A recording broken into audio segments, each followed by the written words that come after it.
जय श्री कृष्णा दोस्तों, आप सबका स्वागत है आपके अपने चैनल ज्ञान खजाना में। और आज की वीडियो में सुनाने वाली हूँ सूरज भगवान की कहानी। एक ब्राह्मण था, वह सूरज भगवान का भक्त था। नहाता धोता कहानी कहता था, पर कमाता कुछ भी नहीं था। ब्राह्मण घर में रहता तो ब्राह्मणी बार बार कमाने के लिए परेशान करती। बाहर कहीं जाता तो अड़ोसी पड़ोसी भी उसे निकम्मा कहकर अपमानित करते। एक दिन वो नहा धोकर अपने पूजन सामग्री लेकर वह जंगल में चला गया। वहाँ एक सूखे पीपल के पेड़ के नीचे बैठकर पूजा पाठ करी और सूरज भगवान की कथा करी। वहाँ पीपल के पास एक सूखा सा तालाब भी था, उसमें थोड़ा सा ही पानी था। उसी पानी से लोटा भरकर सूर्य भगवान को जल चढ़ाया। पूजा का जल बहकर पीपल और सूखे तालाब में भी गया।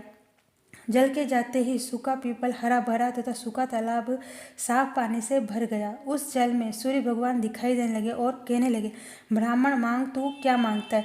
ब्राह्मण ने सुना तो वो घबरा गया और सोचने लगा कि इस पीपल में जरूर कोई भूत रहता है। रोज जब वह पूजा करता तभी आवाज़ आती। सुन सुनकर वह चिंता के कारण दुबला होने लगा।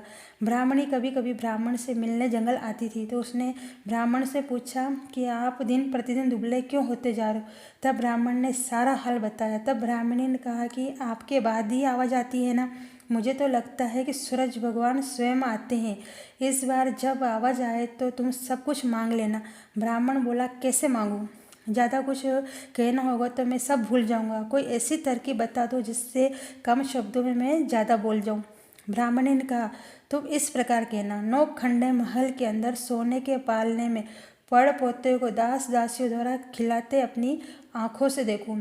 इस प्रकार लंबी उम्र, महल, बेटे पोते, पड़ पोते और धन सब मिल जाएगा, क्योंकि जब धन होगा तभी तो सोने का पालना, दास दासियाँ होगी, और आँख घुटने ठीक होंगे तभी तो पड़ पोते को सोने के पालने में झूला झूला सकेंगे और देख सकेंगे।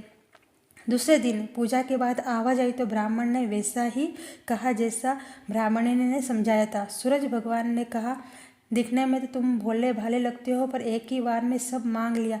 सूरज भगवान ने कहा, जा तेरी इच्छा पूरी होगी। ब्राह्मण जंगल से घर आया तो देखा कि उसकी टूटी हुई झोपड़ी की जगह एक नौखंडा महल खड़ा था। दास दासी आ जा रहे थे। ब्राह्मण ने उनसे कहा कि यहाँ मेरी एक झोपड़ी थी और एक बूढ़ी ब्राह्मणी कहाँ गई। उस समय वह महल की खिड़की में से एक सुंदर और गहनों और सुंदर कपड़ों से सजी हुई बाहर आई और वो बोली, आ जाओ, ये अपना ही घर है। सूरज भगवान ने तुम्हारी मनोकामना पूर्ण कर दी है। ब्राह्मण ने कहा, हम इतने धन का क्या करेंगे। ब्राह्मणी ने कहा कि धन से क्या नहीं होता, दान पुण्य यज्ञ होम करेंगे। फिर ब्राह्मण ने वैसा ही किया।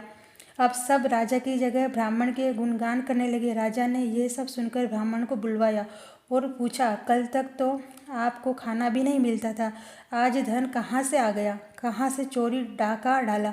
ब्राह्मण ने कहा कि ये सब तो सूरज भगवान की कृपा है, और सारी कहानी बता दी। राजा ने कहा कि मेरे पुत्र नहीं है तो मुझे क्या करना चाहिए। ब्राह्मण ने राजा को सूर्य भगवान की पूजा विधि बताई। राजा ने वैसा ही किया तो उसके पुत्र हो गया। सब लोग सूर्य भगवान की जय बोलने लगे। हे सूर्य भगवान, जैसे ब्राह्मण और राजा की मनोकामना पूर्ण की वैसी सबकी करना। कहानी कहने वाले की, कहानी सुनने वालों की, सबकी मनोकामना पूरी करना। जय बोलो सूरज भगवान की जय।